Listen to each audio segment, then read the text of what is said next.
পুরাতন কামিজ দিয়ে মাপ ছাড়া আপনি বাসায় বসে থেকে খুব সহজে কামিজ কাটিং করতে পারবেন। বাসায় বেকার বসে না থেকে নিজের পোশাকগুলো বাসায় তৈরি করতে পারেন এবং সংসারে কিন্তু আপনি অনেক টাকা সাশ্রয় করতে পারেন। কামিজ কাটিং করার জন্য কামিজের যে পার্টটি আছে, তাই না? সর্বপ্রথম এখানে আমি পিছনের পার্টটি ভাঁজ করে নিচ্ছি ঠিক মাঝখানে ধরে। সুন্দর করে এইভাবে কাপড়টি আমাদেরকে একটি ডাবল ভাঁজ করে নিতে হবে।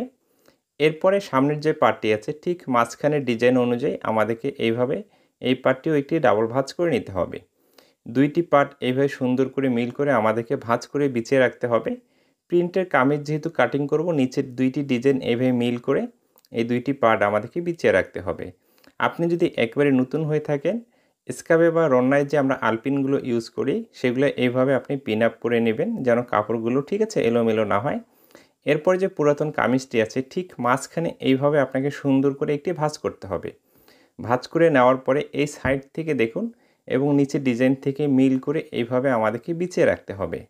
এইভাবে বিছিয়ে রেখে আপনি কিন্তু খুব সহজে ফিতার মাপ ছাড়াই আপনি একটি কামিজ কাটিং করতে পারবেন। কি করতে হবে? ফার্স্ট টাইমে কাপড়টি বিছিয়ে নিতে হবে, তারপরে পুরাতন কামিজটি এইভাবে ডাবল ভাঁজ করে আপনাকে বিছিয়ে রাখতে হবে। একটু মনোযোগ দিয়ে দেখুন, খুব সহজে আপনি শিখতে পারবেন, কারণ আমি খুব সহজে শেখাবো যারা নতুনরাও শিখতে পারে। যেখানে থেকে হাতার আর্মহোলটি আছে এখানে থেকে দেখুন পুরাতন কামিজটির এই মাপে ফার্স্ট টাইমে একটি চক দিয়ে মার্জিন করে নিতে হবে।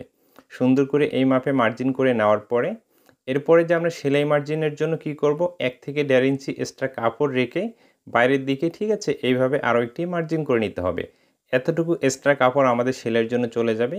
সেমভাবে নিচেও ততটুকু মার্জিন রেখে একটি মার্জিন করতে হবে, তারপরে আরও একটি 1 থেকে 1.5 ইঞ্চি কাপড় রেখে মার্জিন করবেন। ওকে, করে নেওয়ার পর নিচের অংশটি সমান করে কাটিং করে নিতে হবে। তো এটা তো গেলো আমাদের বডির মাপ। এখন গলার জন্য মার্জিনটি করতে হয়। পিছন পাটের যে গলা আছে এইভাবে ঠিক আছে পিছন পাটের গলার মাপ অনুযায়ী মার্জিন করতে হবে এবং সামনের যে গলাটি আছে যেখানে থেকে আছে সেইখানে হালকা একটি মার্জিন করতে হবে। এরপরে শোল্ডারের জন্য একটি মার্জিন করতে হবে। এরপরে 1/2 ইঞ্চি সেলাই মার্জিনে কাপড় রেখে উপরে আরও একটি মার্জিন করতে হবে। এখন আর্মহোলের জন্য, তাই না? এইখানে একটি মার্জিন করতে হবে এবং হাতাটি এইভাবে ভাসিয়ে নিয়ে ঠিক মাঝখানে একটি মার্জিন করতে হবে। এভাবে মার্জিন করে সুন্দর করে দেখুন এভাবে রাউন্ড করে আর্মহোলের মাপটির সাথে এখন মিলিয়ে দিতে হবে। খুব সহজ, তাই না? আপনি ট্রাই করুন, আপনাকে 100% গ্যারান্টি দিচ্ছি আপনিও পুরাতন কামিজের সাহায্যে খুব সহজেই কিন্তু আপনি একটি নতুন কামিজ কাটিং করে নিতে পারবেন। এরপরে এখন যে মার্জিনগুলো করেছি সেই মার্জিন অনুযায়ী কাটিং করতে হবে। পুরাতন কামিজটি যেন কেটে না যায় সেই দিকটা লক্ষ্য রাখতে হবে। জাস্ট আর্মহোলের এখানে কি করতে হবে, 1/2 ইঞ্চি এক্সট্রা কাপড় রেখে কাটিং করতে হবে সেলাই মার্জিনের জন্য। এরপর যে মার্জিন করেছি মার্জিন অনুযায়ী আমরা বরাবর কাটিংটি করে নিব। খুব সহজ, তাই না? এইভাবে ট্রাই করুন, অবশ্যই আপনি পারবেন। এখন যদি আপনি ব্যস্ত থাকেন, এই ভিডিওটি পরবর্তীতে যদি আবারও আপনি দেখতে চান তাহলে আপনি আপনার ফেসবুক আইডিতে শেয়ার দিয়ে রাখতে পারেন এবং ইউটিউব চ্যানেল থেকে দেখলে আপনি কিন্তু ডাউনলোড করে রাখতে পারেন। এবং কামিজের যে সাইড ফাড়ি আছে সেখানে এভাবে চক দিয়ে চিহ্ন দিয়ে কেচি দিয়ে কেটে নিতে হবে। এরপরে এখন কি করতে হবে, পিছন পার্টটি রেখে শুধু সামনের পার্টের গলাটি কাটিং করতে হবে। পিছন পার্টটি যেন কেটে না যায় সেদিকটা লক্ষ্য রাখতে হবে। এইভাবে শুধু সামনের পার্টের গলার অংশটি কাটিং করে নিব। এতটুকু অংশ কাটিং করে নেওয়ার পর শুধু সামনের পার্টে আমরা তালপাটের জন্য 1/2 ইঞ্চি এইভাবে কাপড় কাটিং করে নেব। ওকে, কাটিংটি করে কমপ্লিট হয়ে গেলে এখন পুরাতন কামিজটি এখান থেকে আমাদেরকে সরিয়ে রাখতে হবে। এই ভিডিওটি একবার দেখে যদি আপনার বুঝতে সমস্যা হয় আবারও রিপ্লাই করে দেখুন, অবশ্যই আপনি কামিজ কাটিং শিখতে পারবেন। এর থেকে কামিজ কাটিং করার সহজ নিয়ম কিন্তু আর নেই, অবশ্যই আপনি পারবেন। এইভাবে ঠিক আছে কাটিং করা কমপ্লিট হয়ে গেলে আমরা বডির পার্টটি সাইডে সরিয়ে রাখবো। এরপরে এখন হাতাটি কাটিং করতে হবে।